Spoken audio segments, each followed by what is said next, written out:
এই মাছটা আমি আমার জীবনে প্রথম খেলাম, প্লাস রান্নাও করলাম। তো কী মাছ সেটা জানতে হলে আমার পুরো ভিডিওটা দেখতে হবে। তো ভিডিওটা কোনো স্কিপ না করে দেখতে থাকো, তাহলেই জানতে পারবে আজকে কী মাছ রান্না করেছি। रहा नहीं जाता तड़प ही ऐसी है ना। হ্যালো সবাইকে, আমি জয়িতা জাপান থেকে। আজ বৃহস্পতিবার, এখন সকাল বাজে প্রায় 9:30 কাছাকাছি। তো সবে ঘুম থেকে উঠলাম, যেহেতু এখন আমাদের জাপানে সামার ভ্যাকেশান চলছে, ছুটি সবারই। তো ওর জন্য একটু ঘুম থেকেও দেরিতে ওঠা হচ্ছে, কাজ নেই যেহেতু। তো যাই হোক, ঘুম থেকে উঠে দেখি বৃষ্টি হয়েছে প্রচণ্ড, সারা রাত বৃষ্টি হয়েছে। আগের দিন সারা দিন বৃষ্টি হয়েছে, আবার সারা রাত বৃষ্টি হয়েছে। তারপরে একটু বৃষ্টি কমেছে, তাই একটু ভিডিও করলাম। ভিডিও অফ করার পরেই দেখি আবার বৃষ্টি শুরু হয়ে গেছে। যাই হোক, আমি কিন্তু এদিকে ব্রাশ নিয়ে নিয়েছি, এখন ব্রাশটা করে নেব। তো ব্রাশ করতে করতে এদিকে দেখি বাইরে তো ঝমঝম করে বৃষ্টি হচ্ছে।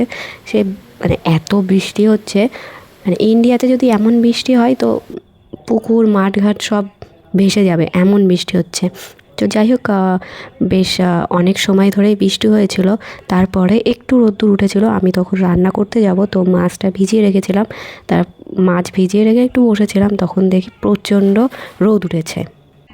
রোদ্দুরটা দেখে ভাবলাম হয়তো আজকে একটু পরিষ্কার হয়ে যাবে, কাল থেকে যা বৃষ্টি হচ্ছে আজকে হয়তো পরিষ্কার হয়ে যাবে।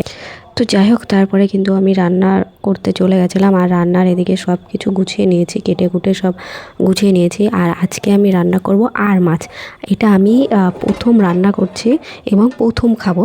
তো রান্না এত সুন্দর হয়েছিল আর খেতেও এত দারুণ হয়েছিল, মানে আমি নিজে ভাবতে পারিনি যে আর মাছ এত ভালো খেতে। এর আগে আমি কখনোই খাইনি, ইন্ডিয়াতে থাকতে তো আমি কখনোই আর মাছ খাইনি।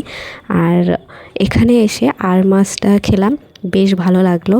আর এদিকে কিন্তু আজকে আমি রান্না করেছিলাম আর মাছের তরকারি, আর করেছিলাম ফুলকপি ভাজা। তো এই যে আমার ফুলকপি ভাজাটা হয়ে গেছে, আর এইদিকে কিন্তু আর মাছগুলো আমি আগে ভালো করে ভেজে নিয়েছি। আর এইদিকে আলুগুলো কষিয়ে নিয়ে, মশলা কষিয়ে নিয়ে তারপরে আলুগুলো দিয়ে জলের মধ্যে দিয়ে দিয়েছি। এই যে এখন কিন্তু ফুটছে ঝোলটা।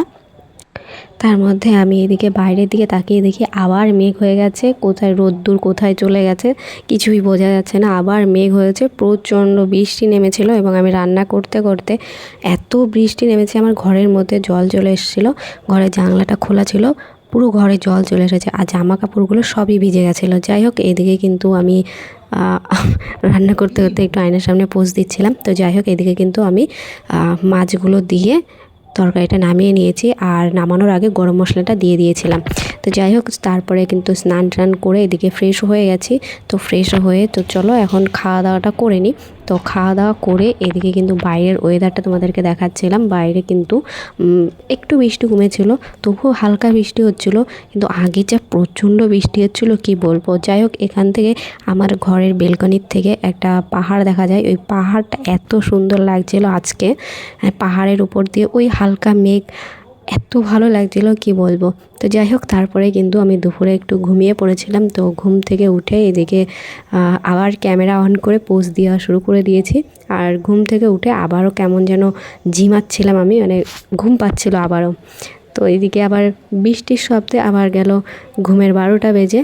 তো যাই হোক, ঘুম তো আমার মানে আগেই ভেঙে গেছিলো, আর তারপরে ওই বৃষ্টির শব্দে ক্লান্তিটাও পুরোপুরি চলে গেছে।